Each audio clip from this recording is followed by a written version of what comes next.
ഇന്നത്തെ നമ്മുടെ ഒരു കോംബോ സെറ്റായിട്ട് സ്റ്റിച്ച് ചെയ്യാനുള്ളത് ഷോളും പലാസോ പാൻറ്റും പിന്നെ അതുപോലെ തന്നെ അമ്പർല ടോപ്പും അടങ്ങുന്ന ഒരു സെറ്റായിട്ടാണ് നമുക്ക് ചെയ്ത് കൊടുക്കേണ്ടത്. അപ്പോൾ ഇതിൻ്റെ മെറ്റീരിയൽ എല്ലാം കസ്റ്റമർ തന്നെയാണ് നമുക്ക് എടുത്ത് തന്നിരുന്നത് വെച്ചത്. അപ്പോൾ ഈ ഒരു മെറൂൺ കളറിലെ മെറ്റീരിയൽ വെച്ചിട്ട് അതിൻ്റെ ടോപ്പും ബോട്ടവും പിന്നെ അതുപോലെ തന്നെ ആ ഒരു പിങ്ക് കളർ വെച്ചിട്ടാണ് ഷോളും വരണത്. സ്ലീവ് എന്തെങ്കിലും അതുപോലെ തന്നെ ഷോളിൻ്റെ അറ്റം ഭാഗത്തും ഹാങ്ങിങ് ടൈപ്പിലുള്ള ലേസ് വെക്കാനായിരുന്നു കസ്റ്റമർ നമ്മളോട് പറഞ്ഞിരുന്നത് വെച്ചത്.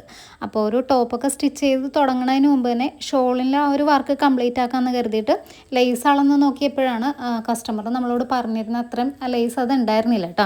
6 മീറ്ററിൻ്റെ റോളാണെന്ന് പറഞ്ഞിരുന്നു വെച്ചെങ്കിലും നമ്മൾ അളന്ന് നോക്കിയപ്പോഴേക്കും ആകെ കൂടി അതൊരു 3 മീറ്റർ ഉണ്ടായിരുന്നുള്ളൂ കേട്ടോ. പിന്നെ ഒരു വലിയ ഷോളിൻ്റെ എന്തെങ്കിലും ഈ ഒരു ലേസ് ആയിരുന്നു വെച്ച് കൊടുക്കേണ്ടതെന്ന് വെച്ചത്.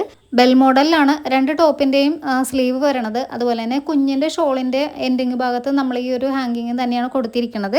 അഡീഷണലായിട്ട് എടുത്ത് തന്നിരുന്ന വെച്ചാൽ വീതി കുറഞ്ഞ ഗോൾഡൻ ലേസ് ആണ് രണ്ടുപേരുടെ നെക്ക് പോർഷനിൽ നമ്മൾ കൊടുത്തിരിക്കണം കേട്ടോ. പിന്നെ ഇതിൻ്റെ സ്റ്റിച്ചിങ് വർക്ക് കഴിഞ്ഞ ഉടനെ തന്നെ കസ്റ്റമർ വാങ്ങിക്കാൻ വരുമെന്ന് പറഞ്ഞ കാരണം ഞാൻ ഈ വീഡിയോ എടുക്കുന്ന സമയത്ത് അത് തേക്കാനോ അതിൻ്റെ ഹെമ്മിങ്ങോ ഒന്നും കഴിഞ്ഞിട്ടുണ്ടായിരുന്നില്ല കേട്ടോ.